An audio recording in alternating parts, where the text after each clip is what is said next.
Good morning, I am Kevin Price. Delighted to be with you. Going to spend some time talking to you about you and your business. First time for this year, 2015, to have Paul Carroll on the show, but he's a regular on the show. You can hear him very often on the program, and always love the interviews. Love interviewing you directly and your team, but also love it when you bring on great guests. And I really loved the work you do at Efficient Wealth Management, which people can learn more about at efficientwealthmanagement.com. How are you this new year? I'm great, Kevin. Happy New Year. Glad to have you on. Why don't you kind of give us your elevator speech real quick, and let's jump into your guest, which looks like a very interesting one, as usual. Fascinating guest. I can't wait to talk to you about him. Well, as you know, Efficient Wealth Management is a boutique wealth management practice based here in the Woodlands, Texas. What we do is working with a team of experts and adopting a consultative approach. We help our clients not only protect their wealth, but also mitigate their taxes, take care of their heirs, protect their assets from being unjustly taken, and maximize the impact of charitable planning if that's important to them. Today I want to introduce Eric King. He's the president and owner of a company called the Modeling Agency. It is not the type of models we think of, curved models. This is actually data modeling.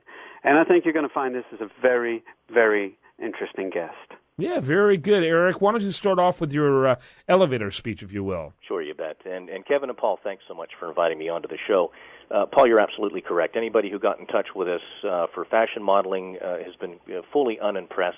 If there is an elevator pitch, I think it's wrapped up very well in our slogan. We provide guidance and results for those who are data-rich, yet information-poor. So organizations today, you probably heard all the buzz and the hype about big data. And we like to think of it in terms of smart data.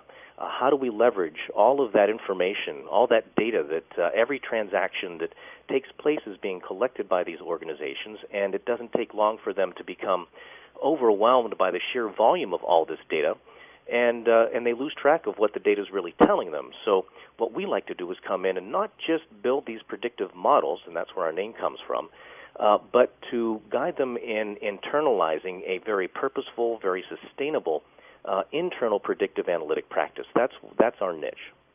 Very interesting. Go right ahead there, Paul, with your first question. Well, Eric, I'm going to digress from what you do initially and talk about something that you do that is the beginning of the new world order in business today. If I look at your website, I'm looking at this 281 telephone number. I know your office used to be down the street from mine. Nothing's changed from the perspective of your customers, but where's your office today? Today it's in Pittsburgh, Pennsylvania, and you're right, it got started in the Woodlands, and I think what you're hinting at is the fact that it's so geographically independent, and I think that's a modern way. It's a new business model that I think more organizations are moving toward. Our staff is distributed throughout the U.S. Most of our clients are throughout the U.S. with a few internationally, and yet we work as though we're all in a single office with cubicles next to each other. You'd never know that the staff is dispersed. And that's part of the agency part of our tongue-in-cheek name. We also like that name because who's going to, it's not one of those techno names that you forget about. But yes, it's a distributed organization operated very smoothly by modern technology. It works very well. Tell me a little bit about the verticals that you tend to work with as far as clients. Well, that's a great question, Kevin, because our niche is horizontal. So we've got senior-level consultants that work across industries. Anybody, again, who's overwhelmed with data but starved for information.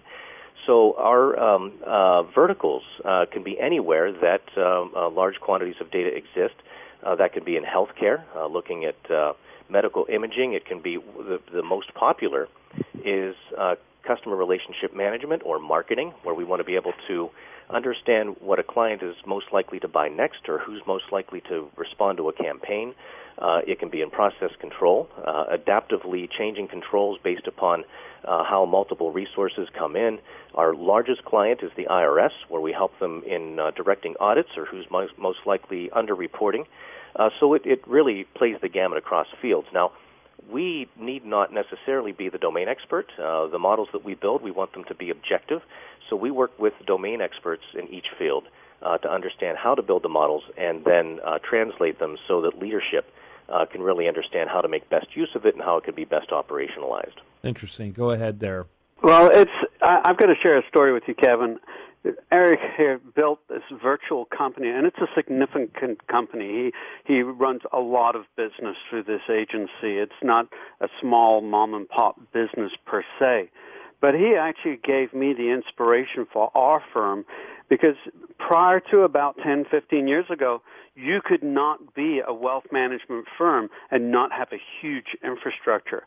Now, as many entrepreneurs are discovering, you can outsource just about anything and focus on your true core unique abilities. And I just think that's an exciting thing for the 21st century because now small businesses are real competitors against the big guys. It's a very revolutionary time we're living in. Yeah, it sounds like it. Really interesting indeed. And so in terms of size of businesses, Eric, obviously you're talking about government agencies. You're talking huge. But what about private sector? Oh, absolutely. Commercial sector is about 60 to 70% of our business. And speaking to Paul, I think Uber is a good example of the new business model. It's breaking down the old structure of the corporation. And I wanted this organization to be very scalable. And many of the relationships I have with my consultants have spanned decades, yet you'll find this very interesting. Only one employee, and it's me, and I don't do any of the consulting or the training in the organization.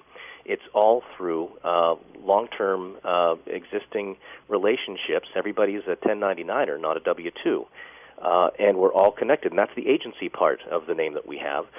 It is a different kind of business model, and it was conceived about 15 years ago, extremely scalable. And I think that's what Paul was alluding to, is the new nature of how a lot of companies now are starting to do their business. Yeah, absolutely. Micro business can be actually rather macro in terms of payback. It's an interesting time. And so Paul Carroll, awesome as always. You're right, this was an exciting guest. And you can learn more about him at efficientwealthmanagement.com. Eric King, learn more about him by visiting his website, the-modeling-agency.com. Wrap it up with your final thoughts with about 30 seconds, Paul. Well, Eric, thank you so much for joining us today. Eric is actually working with me on a book called Leveraging Your Success, Kevin. I'll be happy to send you a copy. The other thing is, Eric, I'm going to say this for him. He is not a fashion modeling agency, but those beautiful women that keep finding him on Google and sending him those photos, keep sending them. I love it when he forwards them to me. All right, that's it for this segment, and it was a great one. Make sure you check both of these gentlemen out at their websites. Best content here, including this interview, can be found over there at usdatareview.com. More for you right after this.